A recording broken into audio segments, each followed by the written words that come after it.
you have to be able to identify what you need in your environment, both physically and non-physically. And we go into detail about what those are. So it becomes a very, very detailed kind of process. And then you can articulate all that to a potential employer in a way that's a win-win. And that is how people can feel more confident when they go in and don't have to necessarily say, I have ADHD, can you accommodate me? Or what do you do to provide people with accommodations? You don't really have to even talk about it when you know what you need, and then you can find ways to determine whether that employer is capable of giving it to you. And it actually makes you look like a stronger candidate when you know what you want and what you need. Welcome to Successful with ADHD. I'm Brooke Schnittman. Let's get started. Hi, everybody, and welcome back to Successful with ADHD podcast. Today, we have Shell Mendelson, and she's a master's in career and vocational counseling, 35 years in the field, diagnosed later in life, and has been working with ADHD adults ever since. And it's approximately 14 years. Shell has created Your Next Career Move Masterclass in January 2021 and has been ongoing ever since. She just completed editing of her new course book to help ADHD adults and teens find career direction, entitled A Course for ADHD Adults and Teens, Unlock Your Career Path. And the book is inspired by her work with What Color is Your Parachute method that she used with clients for the past 30 years. The book is on pre-sale right now at careercoachingwithshell.com for those of you who are interested, and we will make sure to put it in the show notes after as well. So welcome, Shell. Thank you so much, Brooke. Great to be here. Great to have you. So you've been in the field for a while, and we know that with ADHD, careers is a big topic because we can change careers every 2 to 3 years. We can jump from job to job and feel like it's us, not the job itself. So I would love to know, first of all, what got you into becoming a career and vocational coach? Well, that happened 35 years ago when I was floundering for many years in my 20s. I had a bachelor's degree and a teaching credential, and I had no idea what I was going to do. So I call them the lost years, from about 25 to 29, somewhere around there. And I had a friend who sat me down and looked me in the eye and asked me the one question that nobody had ever asked me before. And that was, what do you really want to do? And that's such, it just stopped me in my tracks, because I realized I had never really given it a lot of thought. But luckily for me, I had always wanted to help people, be kind of a person who helped people in some way. And the first thing I thought of was counseling. And it didn't take me long, because you know how our brains are. Once we get a bug in our butts or whatever, we want to just jump on it, right? Excited. Yeah. Yeah.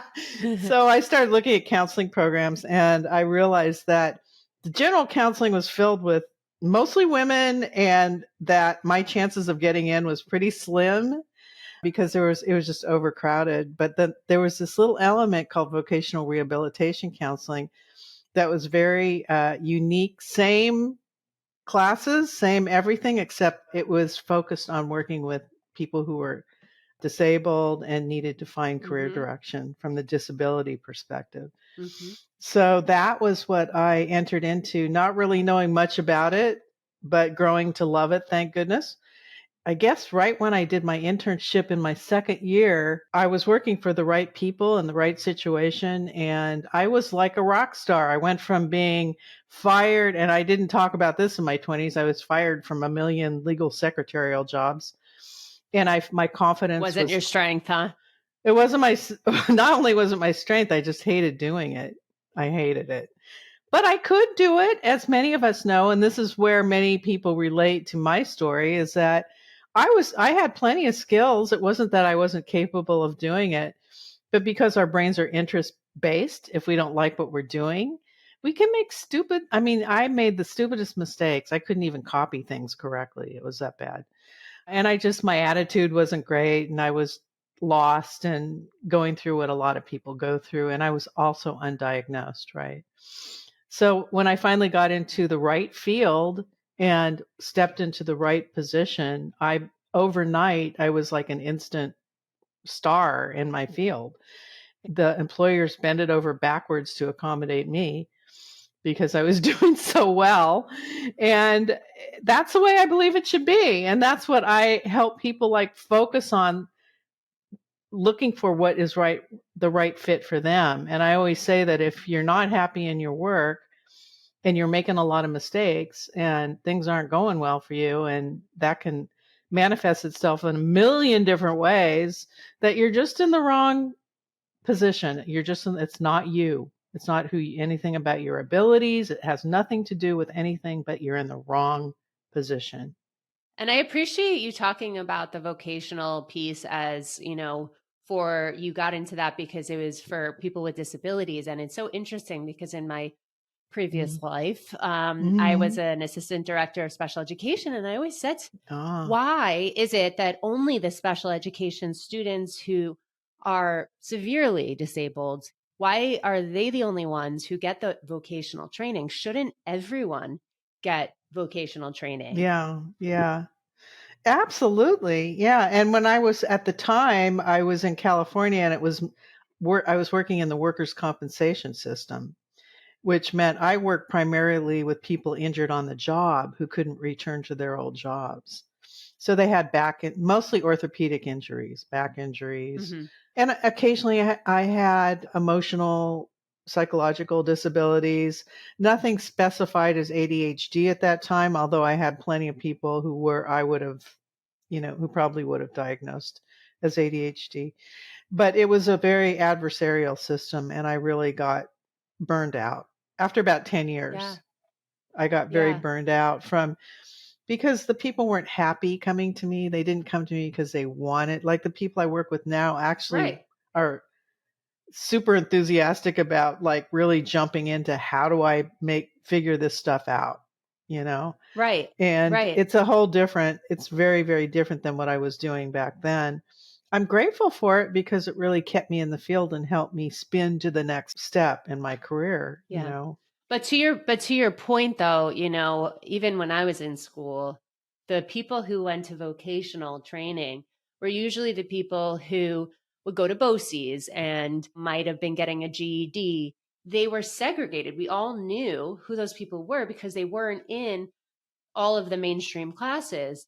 But I Mhm. think what's so important for people listening here today is to understand that everyone needs help with vocational training and career paths. I mean, I'm 39 Yeah. years old, and it wasn't until 5 years ago that I realized I have my dream job when I started my company. Beforehand, luckily the stars aligned and it got me into ADHD coaching with my background in special education, but not everyone is that lucky. And like they're Mhm. 60-year-olds still trying to figure out how they can use their passion to have a career. And So, I work with those people.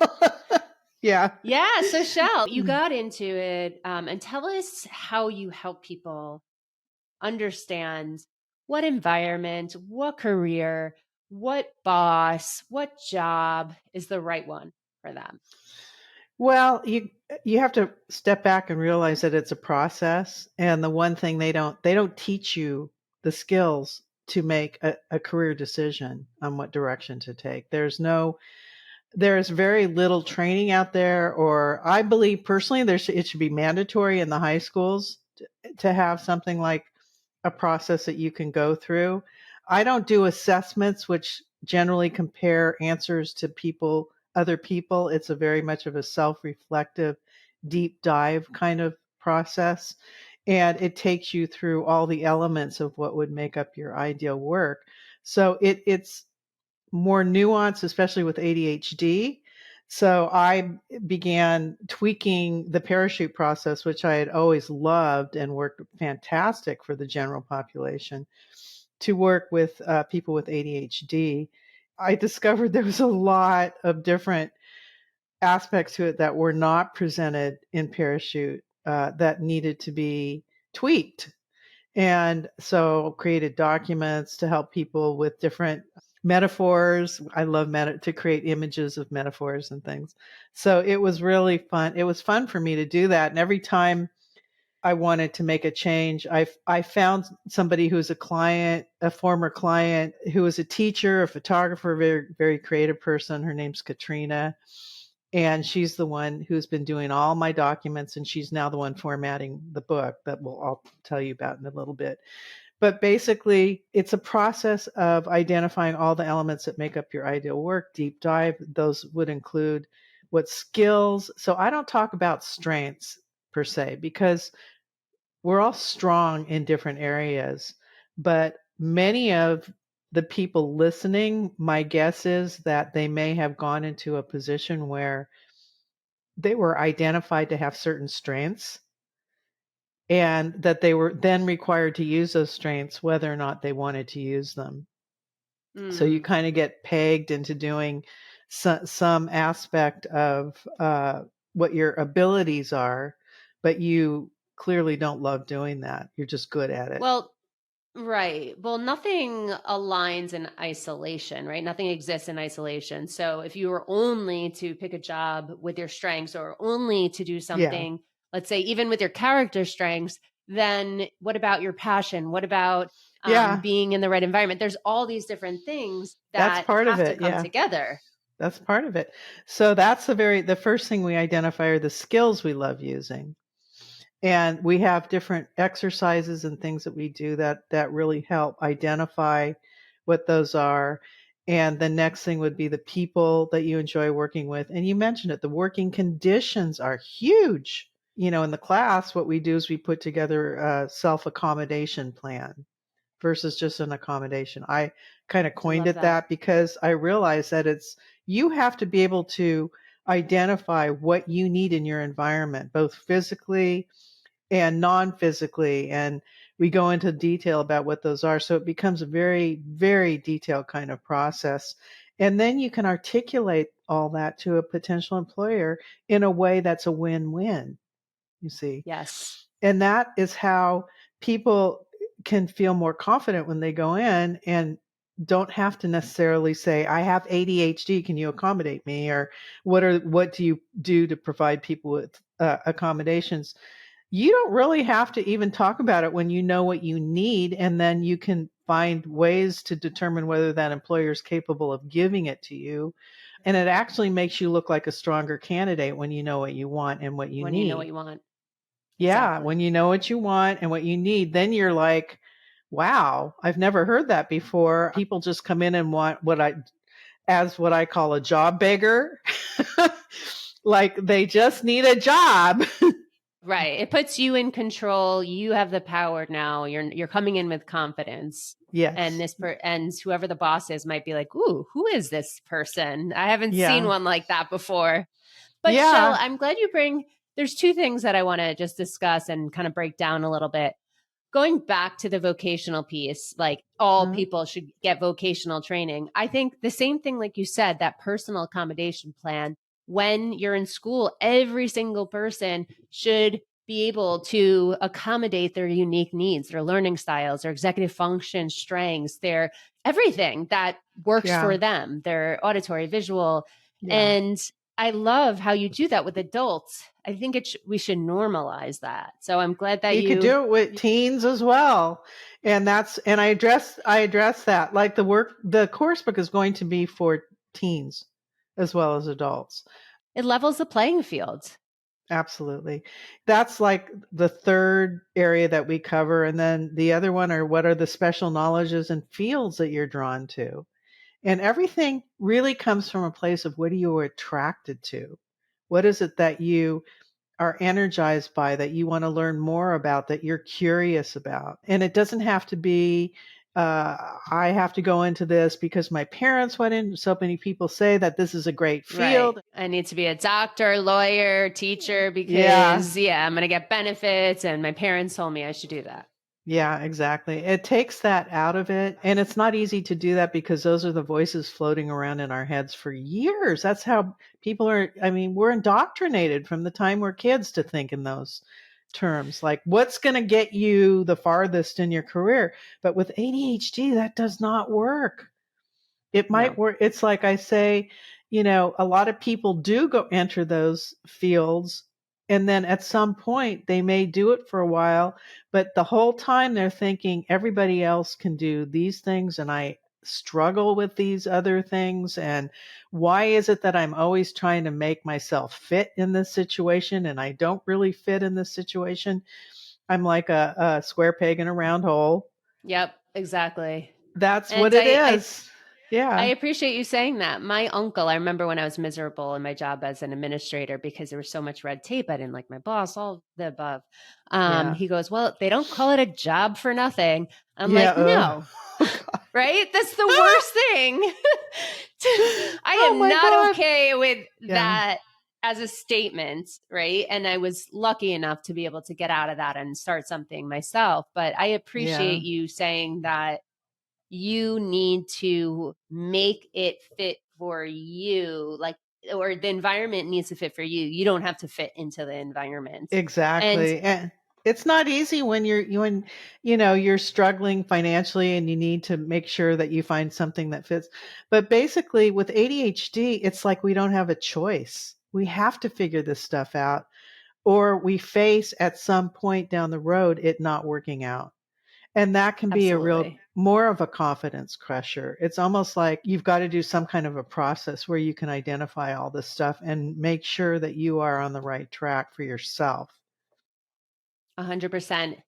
Yeah, If you're exactly. listening to your parents' voices or your friends on social media or other people you're not following your core values, and then Yeah, you are never going to receive that feeling of confidence, like that yeah, true self esteem, not the contingent self esteem, but the true self esteem because you're proud of what you've done, not what other people think is special for you.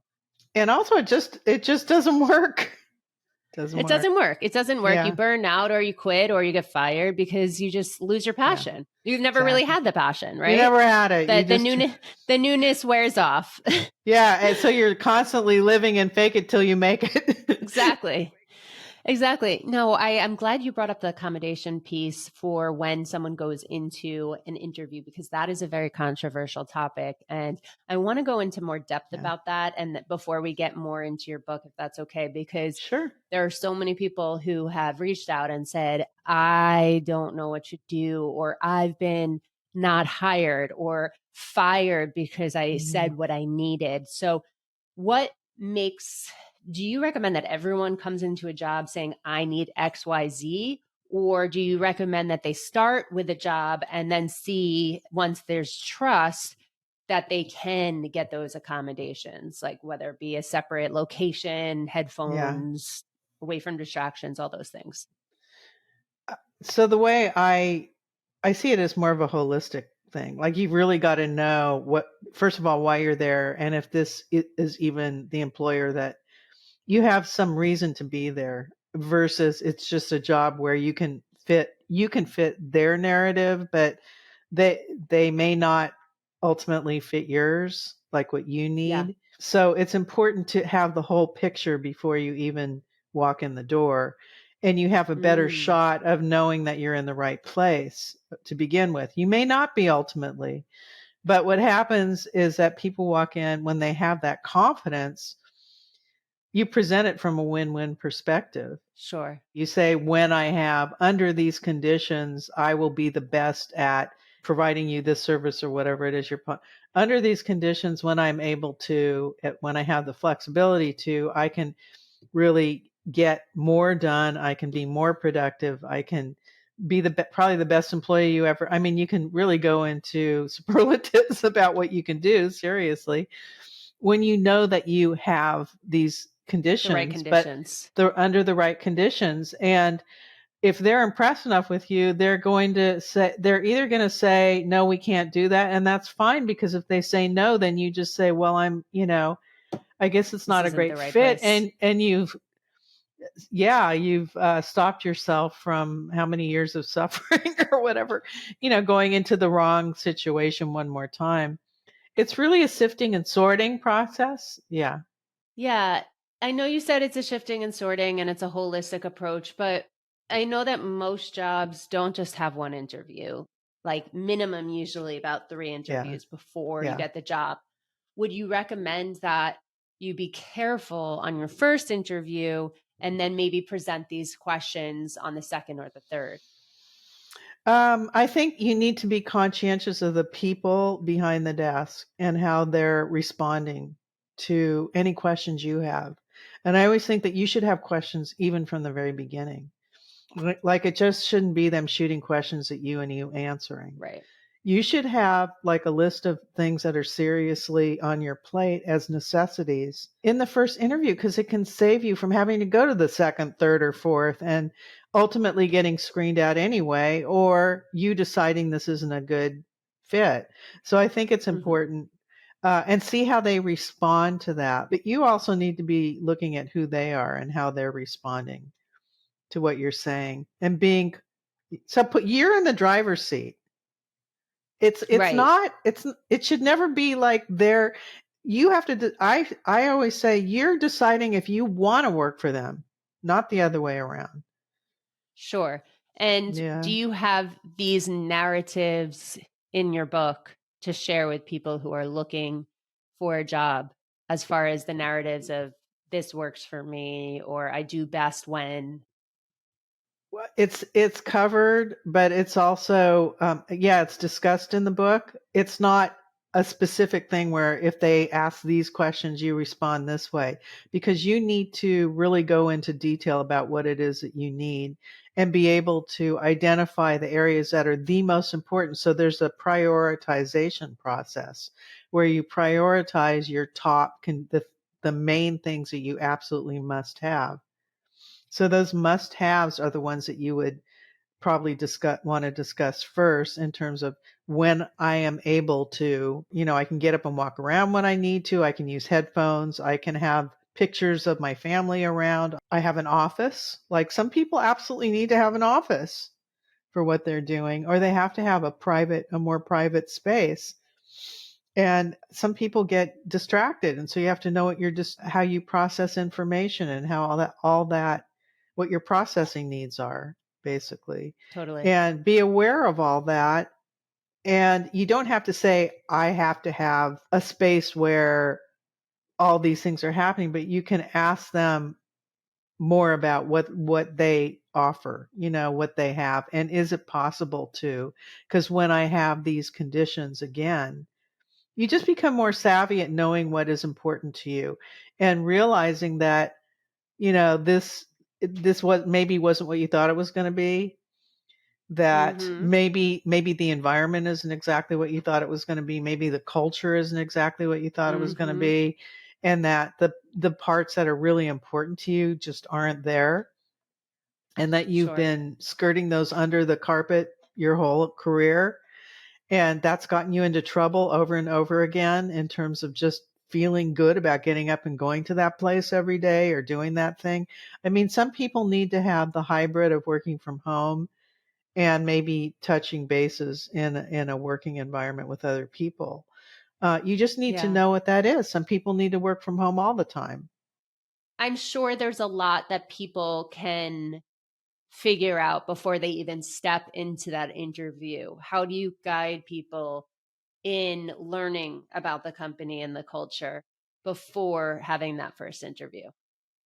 Well, the whole process that I do provides all of that. So you start to one of the things that people don't do before they make these critical decisions about going to college for 4 years, getting in debt, over and not knowing what they're going to major in or why they're even going, wanting the college Sure. experience and then coming out of it not knowing what to do and then having mounds of debt to deal with. I mean, that to me that's a crisis in this country that I don't think people can actually afford not to know what they want to do before they go to college anymore, unless somebody's paying for if they have all those benefits. Yes, that's one thing. But if they don't, they really do need to have some understanding of what is going to help get them where they really want to be and what it is that they want to do before they even start school or decide whether to go to college, because college isn't always for everybody. Correct. So you're And saying, if I'm hearing you correctly, that when you graduate high school, if you don't know what you want to be, you shouldn't apply, or what environment you want to be a part of, you shouldn't apply necessarily to college. There's other options before you figure it out and then go through the program. absolutely no, that's not what I'm saying. What I'm saying is Okay. that no, I'm like, what I'm I just want to make sure that I'm hearing you correctly. it's having some understanding of what the things that you're attracted to and the things that you are curious about and wanting to know more about and feel an inclination to move towards, and whether a university or a college experience can help give you that, or maybe another kind of experience might help give, like get a bunch of certifications. Some people Yeah. go into IT and they get a bunch of certifications, or do an internship of some kind, or just do 2 years at a community college. Just to, I don't think personally, this is my personal opinion. You can take it or leave it, but I don't think that everyone needs to go to a university to start off. No, I hear I you. think most I people should completely go hear to you. a 2 year where they specialize in those core subjects, and they're really focused on helping people get through those first 2 years. Whereas most universities focus more on the last 2 years. So the first 2 year, the 2 year students are paying the same amount. So I'm seeing it as dollar signs, of having to pay for Gotcha. a university when you can go to a community college and have a really good experience and have some incredible professors. A lot of times, people on the in the field, people with amazing backgrounds, and you get a better sense of being able to explore things a little bit. I mean, you can do it a little bit more freely and still get those core classes done. I understand what you're saying now. Yeah, Yeah. Because I was going to say, like, from yeah, the ADHD perspective, very often we need to be in it to understand if we like it or not.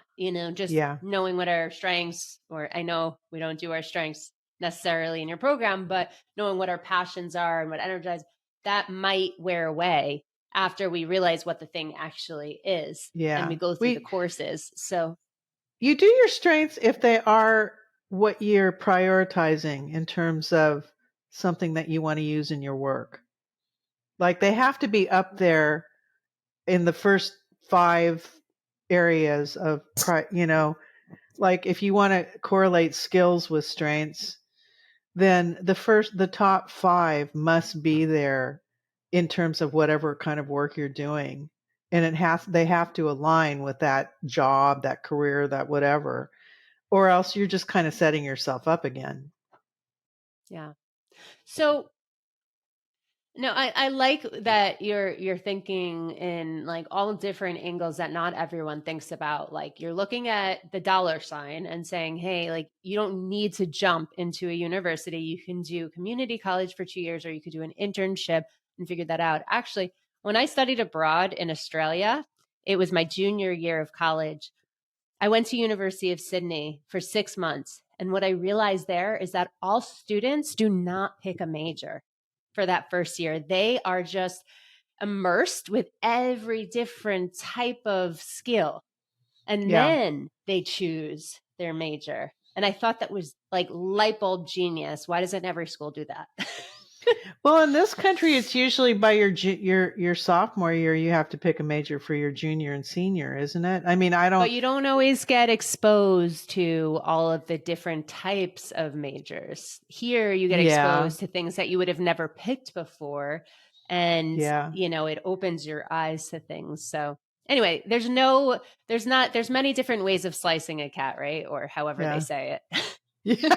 So, however they say it. Not the kitty, Brooke. Not the Not kitties. the Okay. kitty, or yeah, slice something. Slice So something. tell us, say something. Tell us a little bit. It will come to me before the end of this episode. Tell me a little bit more.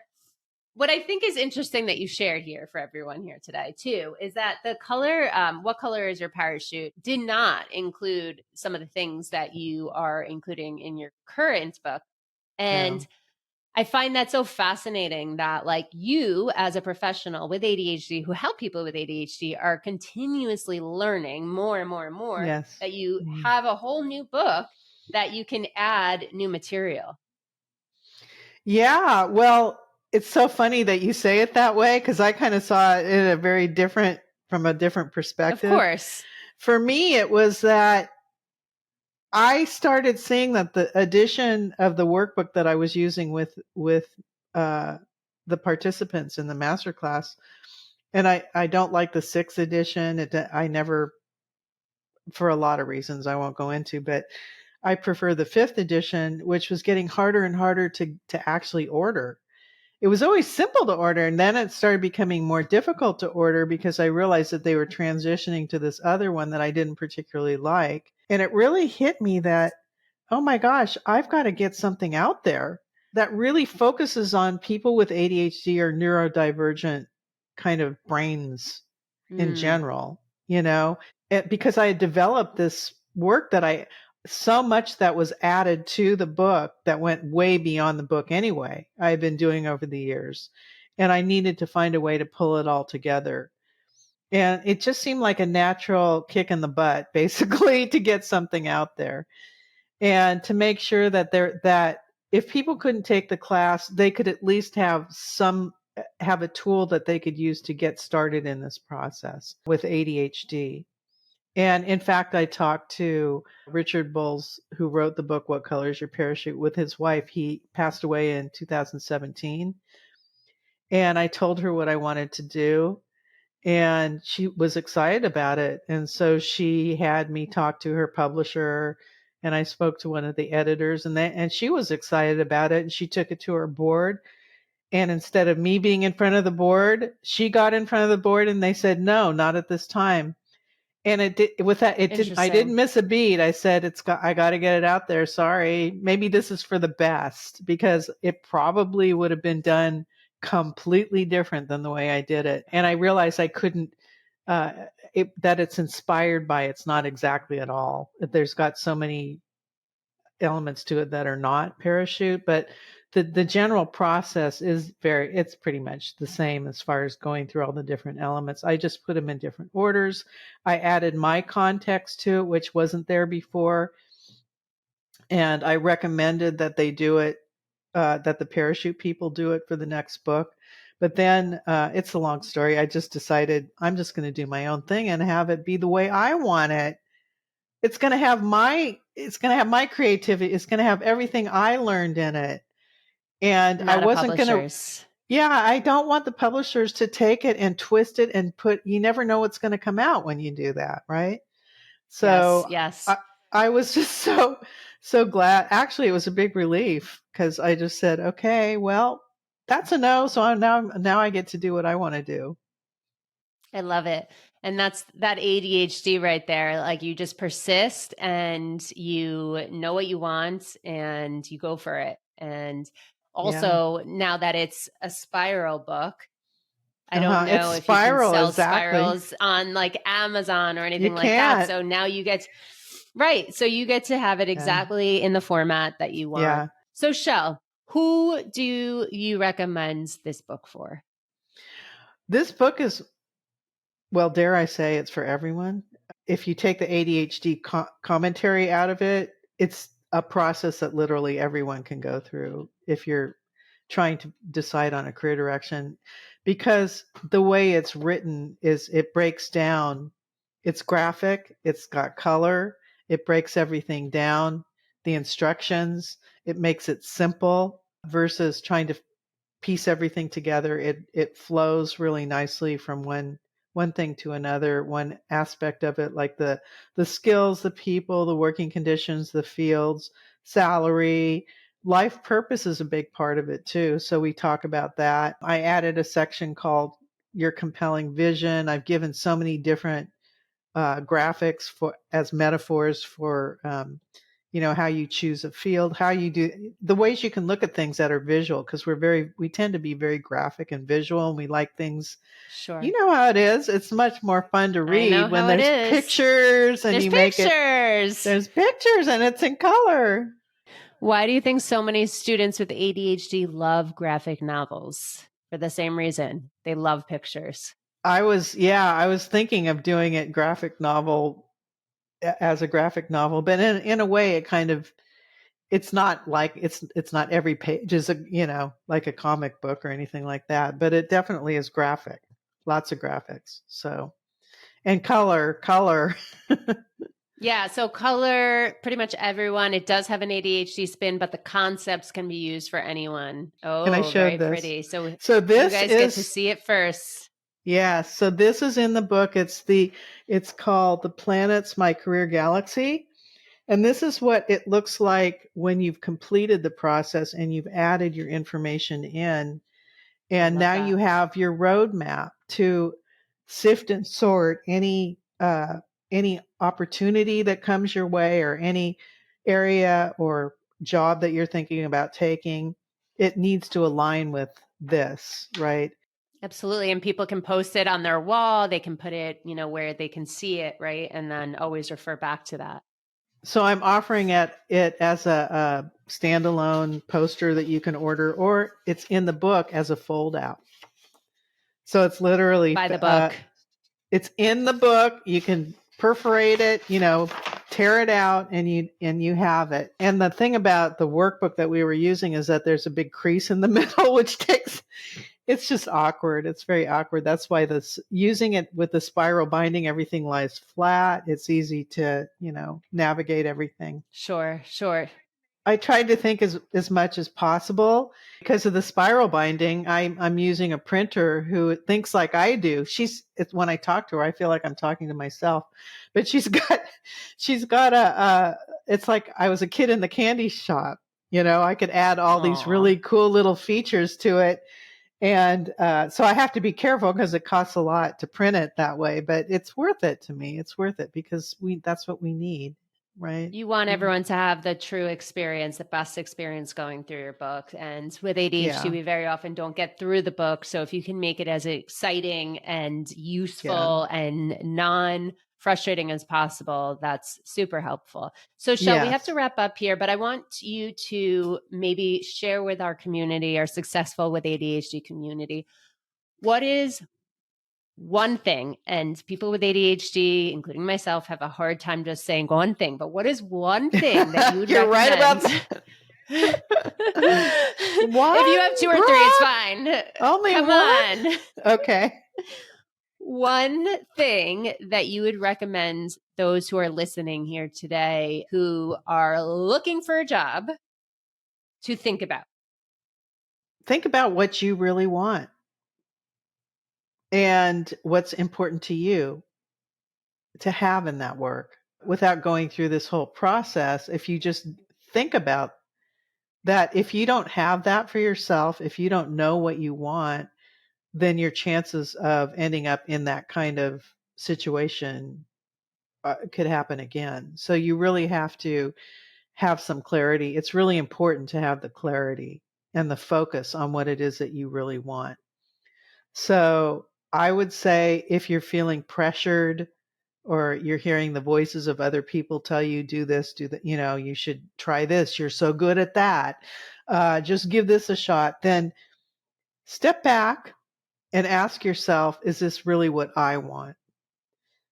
And I don't know how else to say it, except that it's really important for all of us, I think, to be doing that, but especially with our interest-based brains, that if we're not interested in what we're doing, it's going to crash. We're going to come crashing at some point. It'll take different forms, all kinds of ways that happens. And you know what I'm talking about.